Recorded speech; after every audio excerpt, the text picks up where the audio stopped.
I stay Millie living, I stay living like Millie. I stay Millie living, I stay living like Millie. What? I stay Millie living. Good boys listen to the Hock Pacua Podcast. Welcome back to the Hock Pacua Podcast. I'm joined this week by our very own Kevin Judge. Kevin, how are you doing? I'm doing great. So happy to be on the podcast with you, Dean, and I'm excited to go through what was a great week one and what will hopefully be, a great week two. Week one was pretty nuts. It's like my hat here, the Modesto Nuts.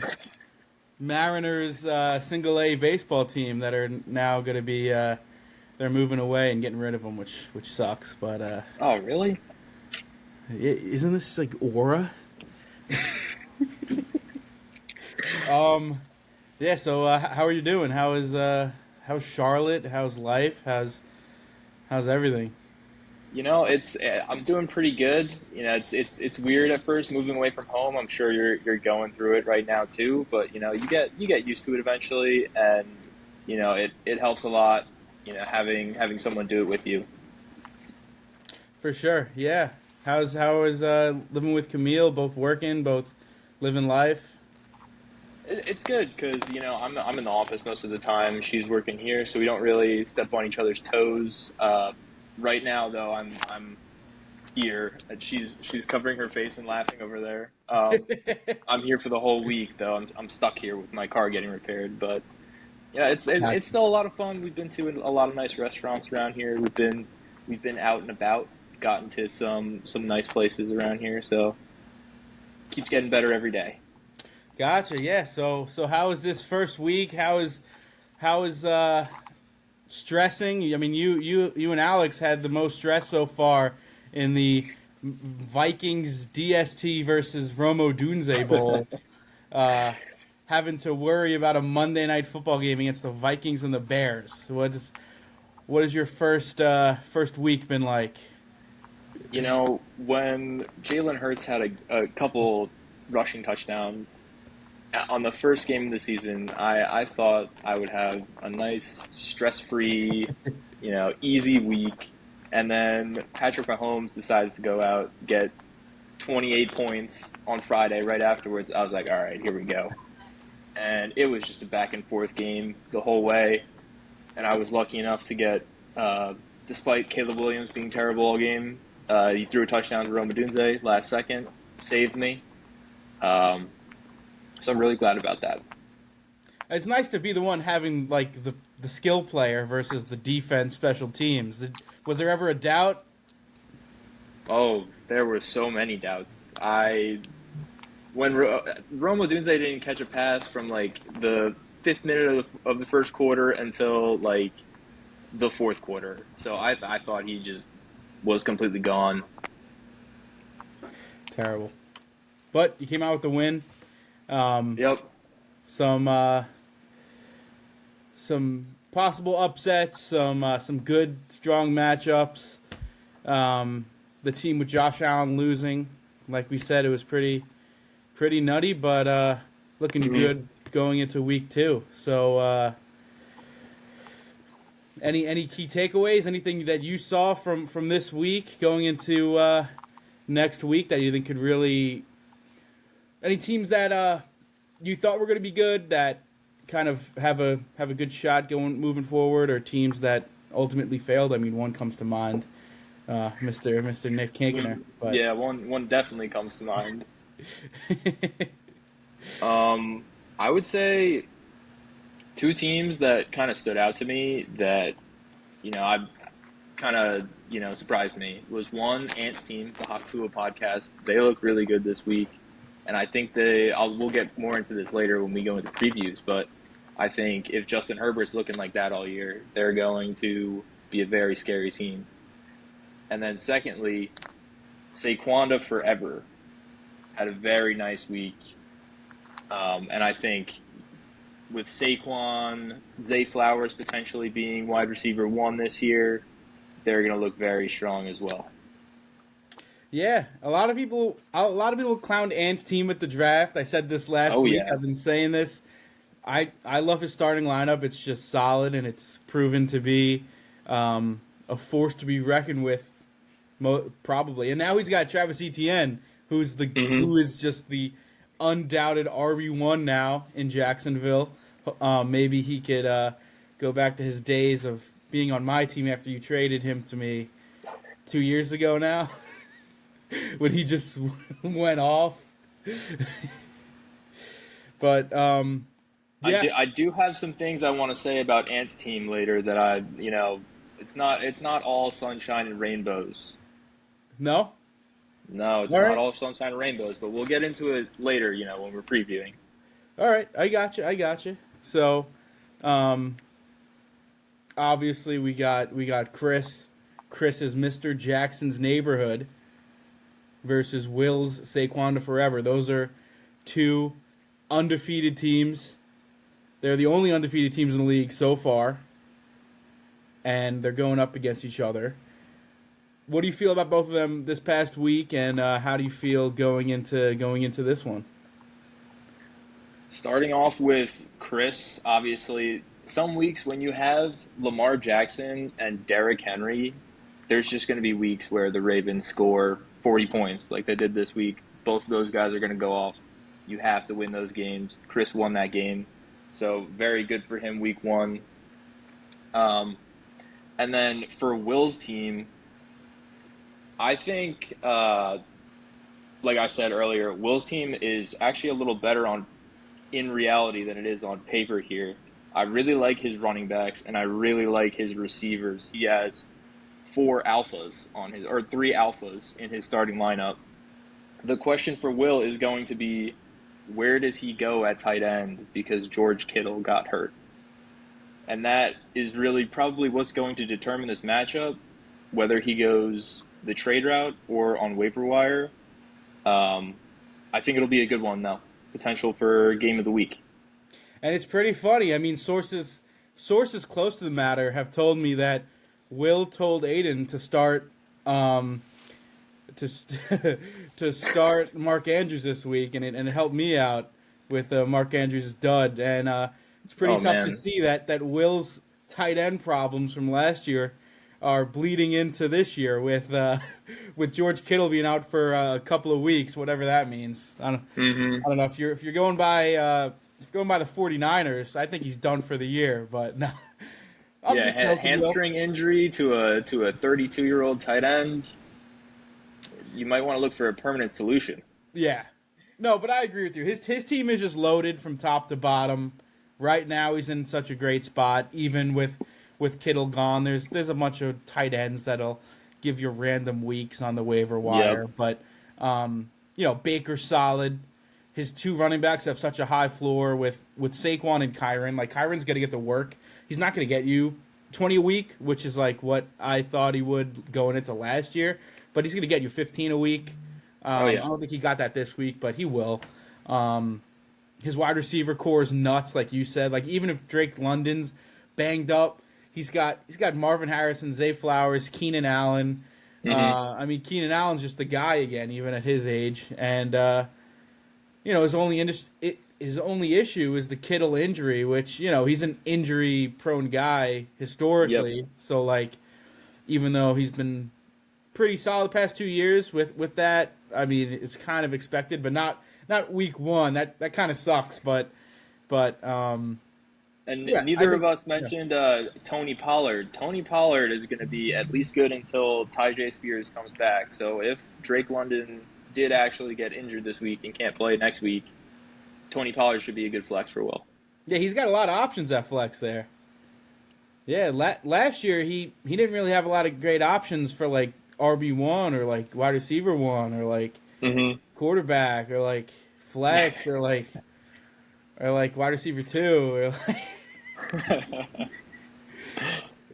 yeah. That's the head of the complaints department right there. That's what gets you there. That's true. If everything just falls apart one year, you get labeled that, and you got to carry that into next year too.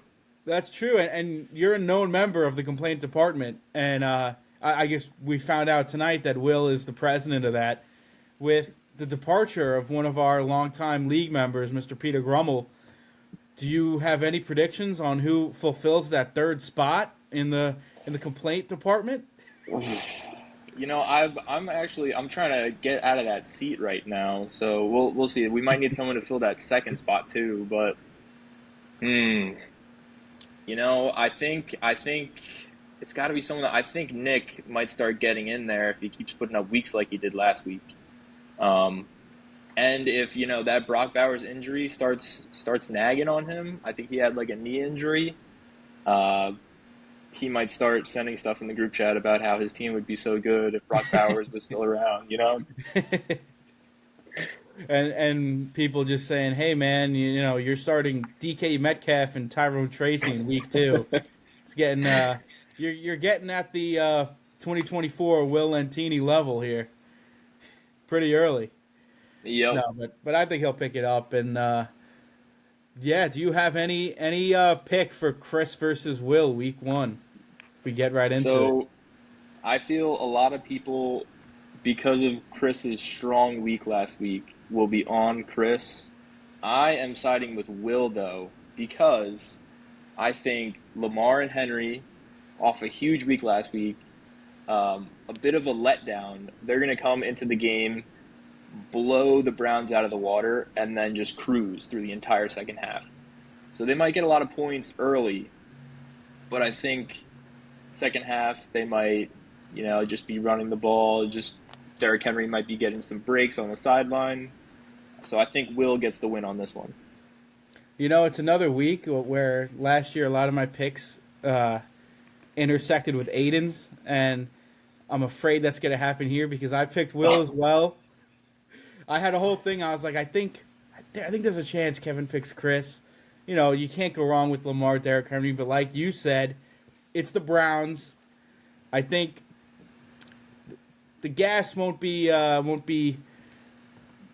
hit as much. I don't think they'll have to do as much against the Browns. Even though the Browns look decent, they could have beat the Bengals week 1, but the Bengals always have a bad week 1. But I don't know. Chris's Lamar, Derrick Henry is so hard to bet against. Garrett Wilson is lining up to be a weekly problem for opponents. I mean, the Neighbors-Wilson tandem, I thought Neighbors was going to be like the number 1 problem.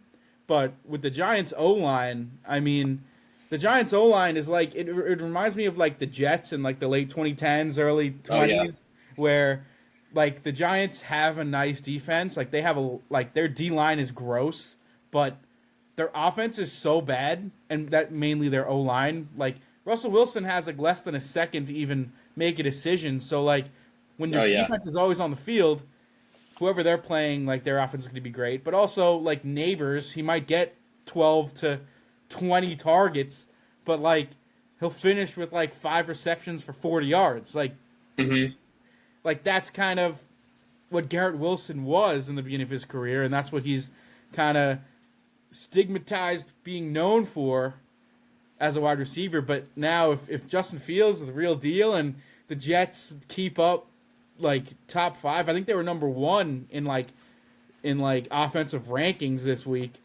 Garrett Wilson's they played really well. I will pump the brakes a little bit on the Jets train though, just because we both know that they're still the Jets. Justin Fields looked good against the Steelers, but who knows how good that Steelers defense is, and something is going to go wrong with the Jets. So we'll see how good Garrett Wilson is the rest of the year. I think Malik Neighbors will be better than he was last week. But I do still think that the combination of Lamar and Henry blowing out Cleveland, probably 1 or 2 defensive touchdowns in there for the Ravens, I think they will not score enough points to get this win for Chris. And I agree with you. That's the reason I don't take Jets in fantasy. Never. You'll never watch me taking a Jet in a draft. It's just always going to go wrong. But Neighbors, I think it's a real concern. I don't know. The Giants are just horrible. Well, I think they'll also be transitioning to Jackson Dart soon, so that may turn things around. And you know, their coach and their GM are coaching and managing for their lives, for their livelihoods. So they will do whatever they can to turn around. And if it's give Malik Neighbors 30 targets a game. That might just be it. Yeah, so I got Will.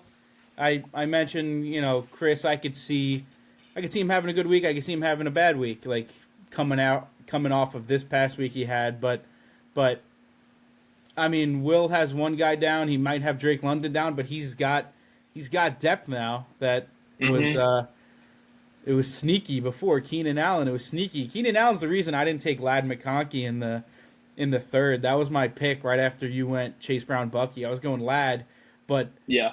Once I saw they took Keenan Allen, they signed Keenan Allen, that kind of derailed the Ladd train for me.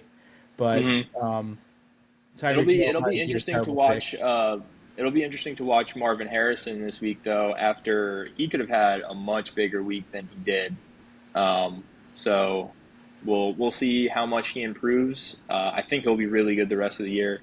So, like I mentioned, Will has 3 alpha wide receivers. They're probably all going to end up top 15 on the year as long as they stay healthy. So he's got a really good team going. Yeah, agreed. Yeah, so one of those teams will be 1-1, and we'll only have one undefeated team left in the league going into week 3, which is pretty nice. So very true. So yeah, you got Will, I got Will. Moving on to the 2 winless teams. The only matchup with 2 winless teams, we got Aiden's CD sack, and we got Officer Kevin Hall's first down syndrome. So what are your thoughts there on their weeks and kind of what you expect going forward for them? Yeah, they both struggled that first week. I think the biggest thing for Aiden, at least, was that Xavier Worthy injury. Just took the wind out of the sails for the week after, CD Lamb had a good start, could have done better. He had a couple drops, famously, on Thursday night. But I think that Xavier Worthy injury just ended Aiden's week last week, and hopefully he gets a chance to turn it around. Yeah, but you better watch out for what you say, because that's Taylor Swift's fiance, who's part of the reason for why he's injured. So better be careful, because people on Twitter are gonna comment about this, Kevin. I think you're actually right about that, and I think there is something there, because Taylor Swift was on the New Heights podcast, going into the podcast universe here, and was very excited when the Chiefs drafted Xavier Worthy. So I'm thinking that Travis is trying to eliminate the competition before they get married. That it's the period between the engagement and the marriage. He's trying to just really lock it down. So Xavier Worthy was one of those opponents, and he got him out of the way. We're getting into dangerous territory here. We're about to get mega canceled for these conspiracies. This is worse than talking politics. No, but yeah, it was tough weeks. Tough weeks for Aiden. Tough week for Officer Hall. The X factor being Travis Kelce murdering Xavier Worthy on the field for Aiden. And Kevin's being A.J. Brown hauling in 1 reception. Yes.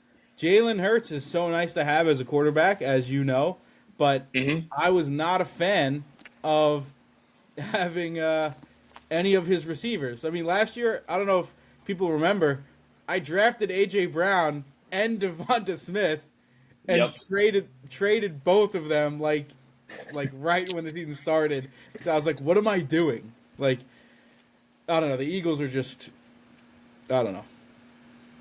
I think the bigger thing than A.J. Brown, because A.J. Brown is going to have good games throughout the year. I think the bigger thing for Officer Hall is going to be Bo Nix. Yeah. And if Bo Nix is bad, I don't know where he's going to go at quarterback, because he invested some good draft capital into Bo Nix. He was a relatively early quarterback pick, maybe like the 8th or 9th round. I can't remember for sure, but Bo Nix looked awful, and that was a bad defense. So we'll see what happens with Bo Nix this week, and if Kevin will have to start looking on waivers for another quarterback. Yeah, Aiden Aiden was talking about being a Bo Lever last week, and he jinxed him. He jinxed Kevin. But yeah, were you targeting any of those guys in the draft? AJ Brown. I mean, AJ Brown wasn't going to make it to our second round picks most likely, but let's say AJ Brown was there at, was it 20 and 21 you had? Yeah. Would you have taken him? And then my second part of the question was, were you ever looking at Xavier Worthy? Because obviously you took Rashee Rice. So Correct. So yeah, I wanted to ask you those two questions. For part one, I was not looking at AJ Brown in the second and third round. So if he had gotten to me, he would have been there for your third round pick, and maybe you would have had to decide between him and Tyreek Hill. But I was pretty locked on to that group of running backs that was going in the second and third round, like Jonathan Taylor, Kyron, or maybe not Kyron, but Chase Brown, Bucky Irving. I was hoping Derrick Henry would get there, but Chris did not allow that to happen. So, and then second part of the question was what was the second question? Xavier Worthy. Right. Xavier Worthy, I was not looking at Xavier Worthy because when both of them are on the field, Xavier Worthy and Rashee Rice is going to get, most of the targets. He's going to get most of the yards there. So I figured with the receivers that I picked before Rashee Rice, I would be good enough to hold on to, whatever position I have, get a couple wins while he's suspended until he's back, and then maybe he can carry me through the playoffs. Interesting. Were you looking at any of those guys? Were you looking at Xavier Worthy at all? I wasn't, but that scenario that you said, let's say AJ Brown ended up in the at our little turn there in the second, third. I think I still would have went Jacobs if he was available. But if you left me AJ Brown in the third there, at the beginning of the third, I feel like I would have had to take him at that point just because of his value and man, I hope Tyreek Hill ends up being a fantasy asset. Just that the Dolphins' offense was abysmal. Who knows? He may end up on the Chiefs, so we'll see what happens. Let's hope. But yeah, for Officer Hall, Hollywood Brown, Debo, they might be good temporary solutions for him for his wide receiver troubles this past week. He might have to. He might need to have the balls to take AJ Brown out of his lineup till he starts producing. Yeah, that's going to be a very tough decision. And if both those guys keep playing well, and James Cook reverts back to what he was last year, where he was either 1 or 2 touchdowns, or he'd get like 5 points, you might see Officer Hall bench James Cook for one of those guys. Yeah, it's a good problem to have. His guys have been good. So yeah. Who do you take here in this matchup? I decided to take Officer Hall. I think that CMC is the best player in this matchup. And I think, he didn't do enough last week to let CMC get him the win. I think this week the rest of his team does enough where CMC's 25 to 30 points get him the win. I gave that look and that reaction because I also chose Officer Kevin Hall. One of these Hall. We're going to get opposites. One of these. One of them. But yeah, I think Aiden's team, it's going to take a while to click, and obviously Kevin Hall having all these guys who are just producing at this time, I think it's enough for him to snag his first win as a Pistol Pedias League member. It'll be good to get over that hump for him. Yeah. He can stop talking about the tricycle in the group chat. It's true. Moving on to me against Alex. Who do you got? Oh man, this is a tough matchup to pick. Very close.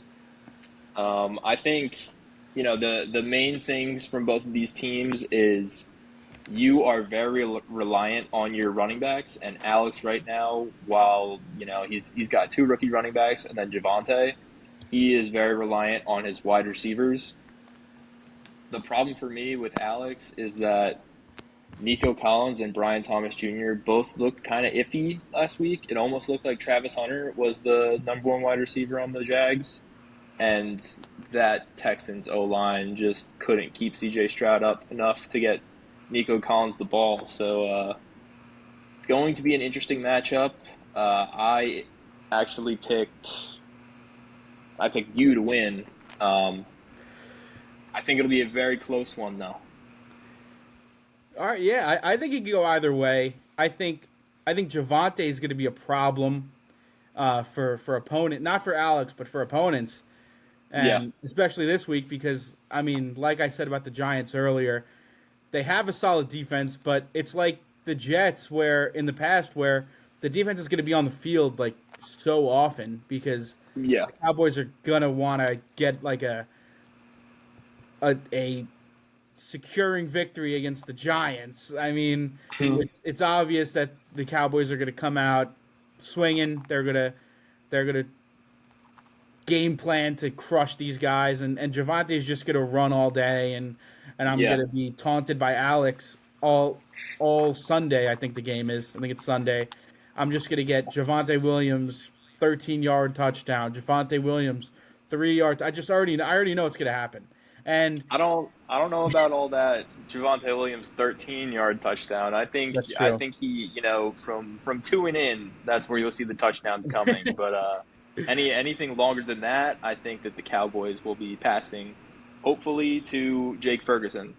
It's true, yeah, that could happen. And I think this matchup will come down to I think both running backs will be solid, like his running backs, my running backs, but it'll come down to the wide receivers, and I think he definitely has the edge at wide receivers going into the season, and we're still so early where I'm afraid of playing Nico Collins, BTJ, JSN, especially after down weeks for basically all of them, especially the first two. But I think it's going to take time for Tyreek to get going. It's going to take time for Devontae to carve out a role in Puka's offense. It seems like Puka just hasn't lost a step from last year. There was a time though when he was concussed, I was like, already? Because that's what helped me out with Cup last year. It was sad. I everyone loves watching Puka. I love watching Puka, but Puka was out for like the first half of the season when you had him last year. I felt like he missed 7 or 8 games, I think, last year, but that's the Puka Nacua experience that you sign up for. You know he's going to get 13 or 14 targets from Matthew Stafford, and he's going to get beat up on the field. And most of the time, he's going to miss a quarter or two almost every game that he plays because he's going to throw himself to catch that ball any way that he can. Oh, yeah. And, this matchup's going to come down to the wide receivers, and I give Alex the edge there. I think just because of that upside of those young gun receivers, I think I might be in trouble, which it's all right. Still early. But that is a weird receiver matchup. Alex has got all, young guys, second, third year guys. You've got Tyreek Hill in his, 8th year and Devontae in, his 10th year? Yeah, I think if you add up Tyreek Hill and Devontae's NFL years of service, I think it might be older than one of Alex's receivers. I think so. Maybe not. I think my takeaway from your team though is I think in the near future you may have to look and trade one of these running backs that you have for a receiver. Oh yeah, and I'm ready for that. I kind of just realized. I know I'm admitting this on the podcast, which is bad, but I don't really look into bye weeks anymore when I'm drafting. You can't. And then I just realized week 5, I have Bijan and Josh Jacobs on bye, so I have Chuba and no one else. I guess my plan was at the draft, I was like, oh, Joe Mixon might be fine by week 5, but that's not gonna happen. So I'm gonna have to figure something out. So I'm gonna have to carry all 3 running backs through week 5 at least. So Guess who you play week 5? it's all right. JJ McCarthy will make up for it. That'll be a fun game. I don't think I have any week 5 buys, so that will be a fun game. Yeah. Before we move on to the next team, I got to confront you about the QB whisper, about you talking smack for the past I don't know how many weeks, just saying, "Oh, this guy picks Jaden Daniels once, and thinks he's the quarterback whisperer." Had no faith in JJ McCarthy. I will admit, I lost faith a little bit in the first half, as did the United States of America, watching that first half of Vikings football. But it's 1 week, but JJ might be him. He had a really good week. Yeah, I think he ran for 2 touchdowns, threw for 1, or did he throw for 2, run for 1? I think it was throw for 2, ran for 1. Yeah, I was loosely looking at his stats earlier. It looked really good in the second half. Hopefully he can, for his career, he can carry that forward. But for half the game, he just looked completely lost out there. So it'll be interesting going forward. Versus, you never know how good these defenses are week 1. So the Bears could have just been a mid to bad defense, and they just crumbled at the end somehow. You were talking shit last year about Jaden Daniels week 1. I didn't forget. So we'll see how similar. No, but we got Ant's Hock Pacua Podcast versus Nick's Deuce ran a chain on Buddy. Great week for Ant. Horrible week for Nick. How do you predict this one? So the big thing for me in this one was just how many question marks Nick has on his team right now. With Devon Achane being stuck on the Dolphins, we have no idea if they're going to turn it around. Tyrone Tracy's on the Giants. They can't run the ball because their offensive line is so bad. Amon-Ra on the Lions. The Lions looked pretty bad this week, so who knows what their offense is going to be going forward. Brock Bowers might be injured. Devonta Smith has Jalen Hurts as his quarterback. And DK, I mean, he looked all right, but I just don't believe in Aaron Rodgers anymore, and I think that he's in for a tough year overall. I agree, yeah. And we said it earlier in the pod. We're gonna use cool phrases because we're a podcast league now. And starting lineup is just stellar right now. Anything can change, but I love it. You said you were surprised. I'm sure everyone's surprised about it. Obviously, I think we all know Nick's team isn't going to be like Will's team last year, although there is a chance. You never know. But I don't know. After reaffirming week 1, my stance on Ant's team hasn't changed at all. Ooh. I think it's great. Give me Hock Pacua, which, he may be changing the name soon because Tua doesn't seem like much of a fantasy asset, but that's my pick. Give me Hock Pacua over Deuce ran a chain on Buddy. I agree. And I think, although I agree, I said I would have some detractors for Ant's team earlier, so I'll get into them now. We already mentioned Puka gets hurt a lot. Puka is a big headache when you have him on your team. He scores a lot of points when he's healthy, but he gets hurt almost every week. And, if Puka misses time, this team gets a lot worse. On top of that, Justin Herbert, he looked awesome on Friday. But for the last 5 years, Justin Herbert has not looked like that. So it'll be interesting to see what he does going forward. And for Nick's team, I mentioned the Lions offense and Jahmyr Gibbs. The best player on this team is on the Lions offense. And we'll have to see what happens because, he scored 15 points last week, but he also had 10 catches for 30 yards. So that's completely unsustainable. Yeah. Not much I could say to oppose those points, but I think as it stands now, injuries are hard to predict. Just like the flow of how the season goes is hard to predict.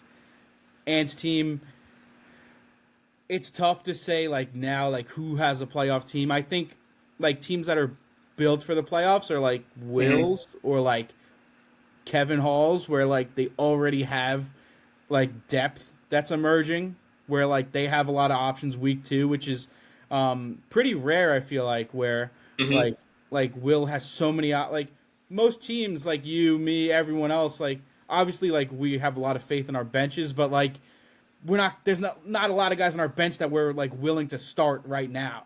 Like a lot of guys are projects, you know what I mean? Like, but they have Will, Kevin. I don't know who else. I mean, Ant has ETN. That's about it. But like those teams, as of right now, you know, barring like horrible catastrophes, like those are teams that are built for the long run. But Ant's team right now looks so pretty, but things could change.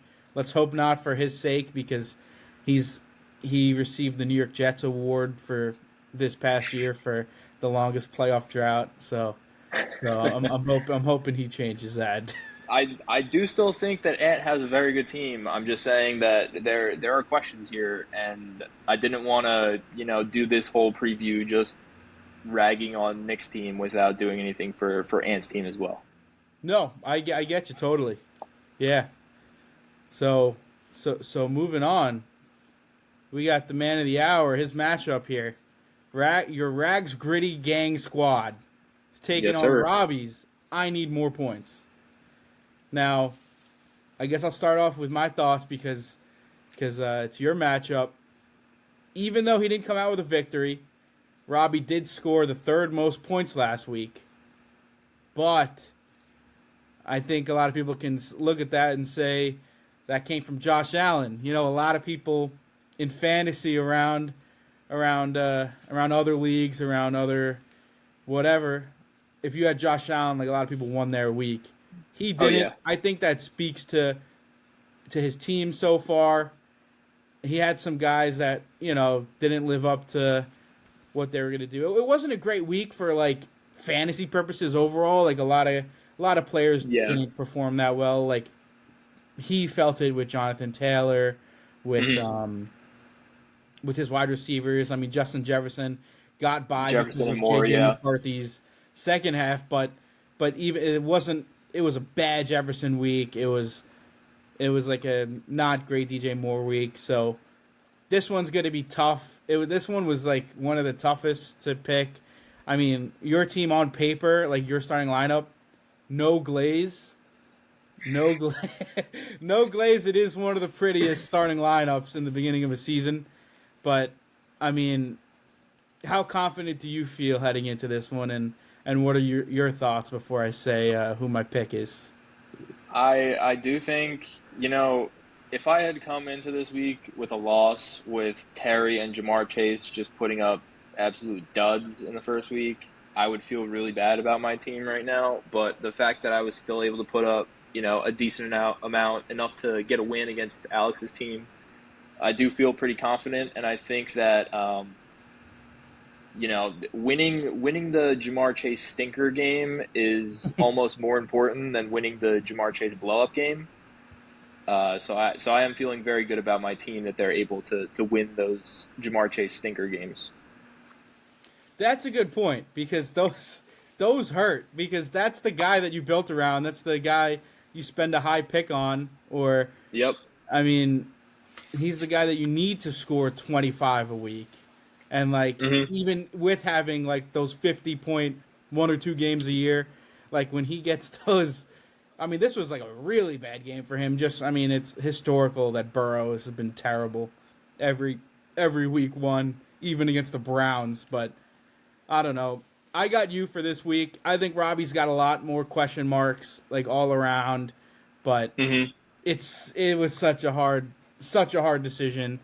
But I think your team is the safer bet just because of the names and looking at. I mean, there's so much room to improve, and you squeaked out a win, but 110, I think you got around like 110 with a lot of your guys kind of sucking. So I think your team is like a 140 plus a week, like upside.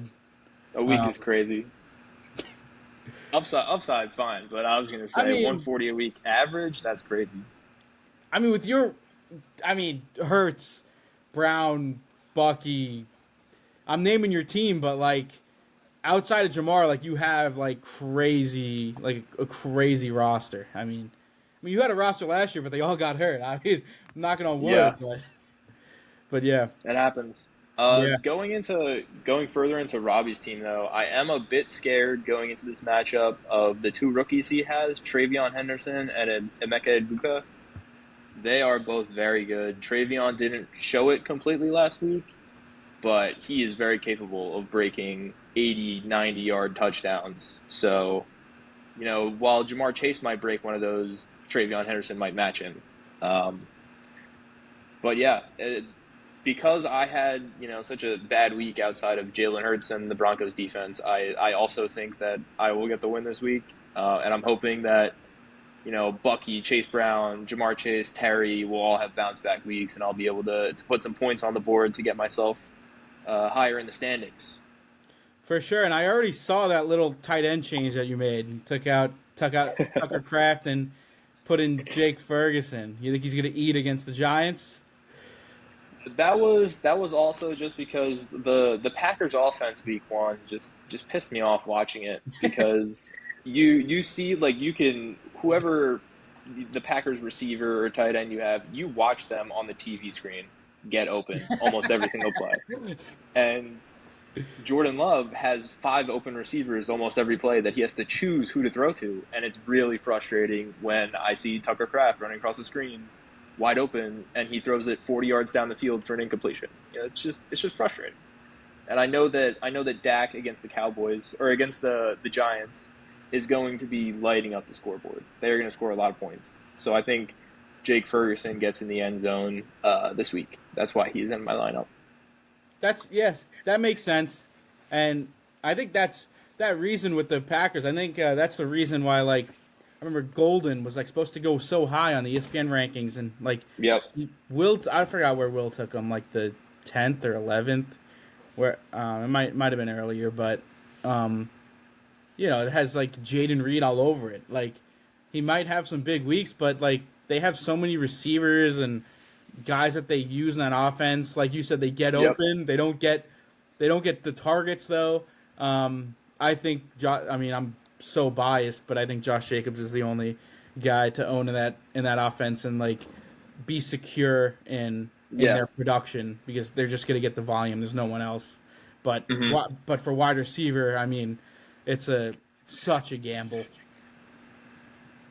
Yeah. Yeah, and I did that with Jaden Reed last year because of how many injuries I had at wide receiver. Famously, Nico Collins and Puka Nacua were both out at the same time for long periods of time.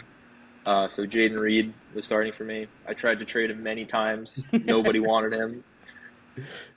Oh, I remember that. He went from, I think, like the second or third best receiver after the end of week 4 to maybe the 40th best receiver by the end of week 10, and that's the period that I had to start him every week.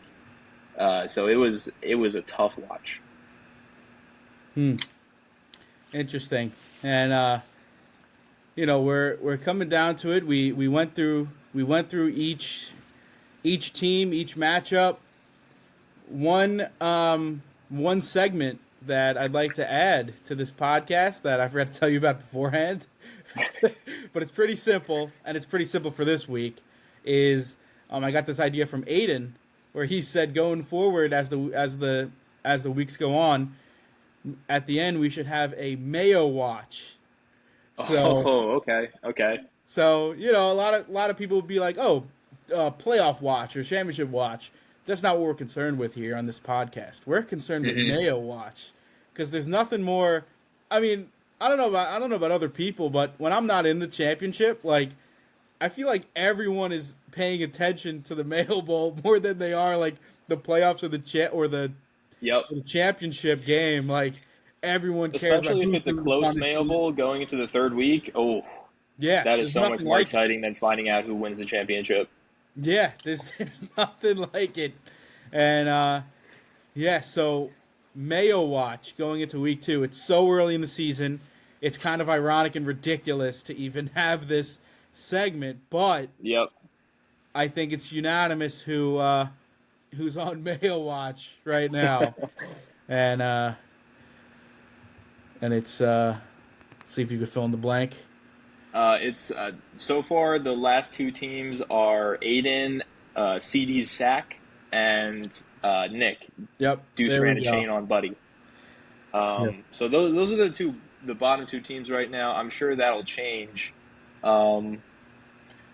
I think a surprise team that could be on Mayo Watch if stuff goes wrong.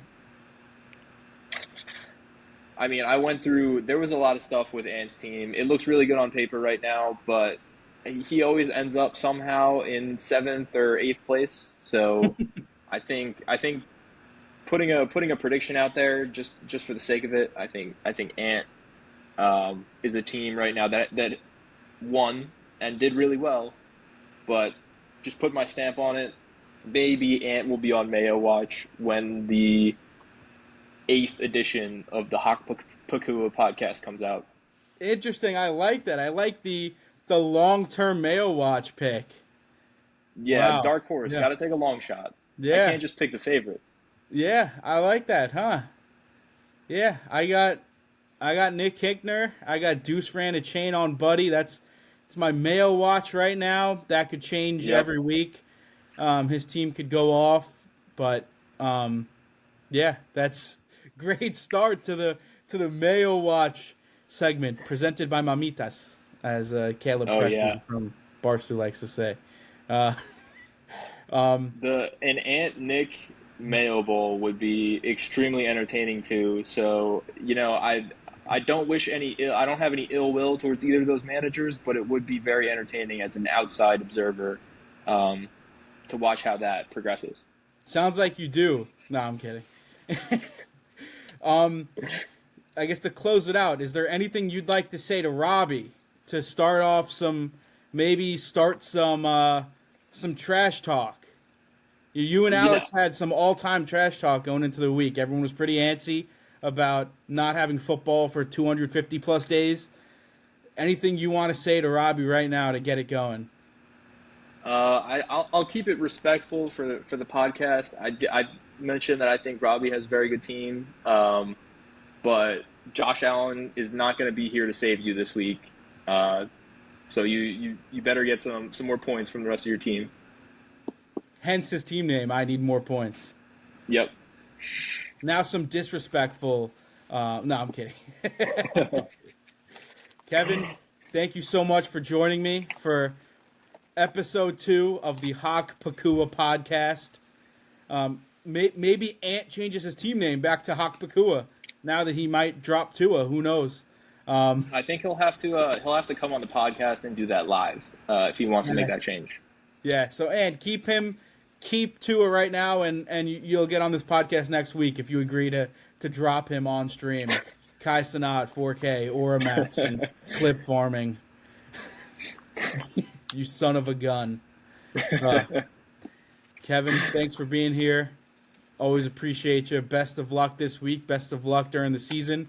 Hope to have you back for as the season goes on, as the Hock Pacua podcast evolves and becomes a higher entity, becomes a trademark of the Pistol Pedias Fantasy Football League. We got 50 views on that first podcast. Let's aim for 100 on this one. Like and subscribe. It's true. Yeah. I mean, we had some pretty handsome guests the first 2 weeks. Yeah. All right, man. Anything else you'd like to say before we close it out? We might have had a couple handsome guests on the podcast the first 2 weeks, but neither of them are as handsome as the host himself, Commissioner Dean Condoleo. Yeah. I love you. All right, that's it for episode 2 of the Hock Pacua Podcast. Thank you all for watching, and can't wait for this week. Can't wait. See you, Kevin. See you, Dean. Living a joke on a bitch. Dipping and Joker on the bitch. Dipping and Joker on the bitch. Dipping and what? Yeah. I got no Dipping and Joker on the bitch. Yeah. I don't know if I'm gonna none. Let me do a stitch. Yeah. That could possible bitch. Like what's the sitch? Like what's the sitch? I'm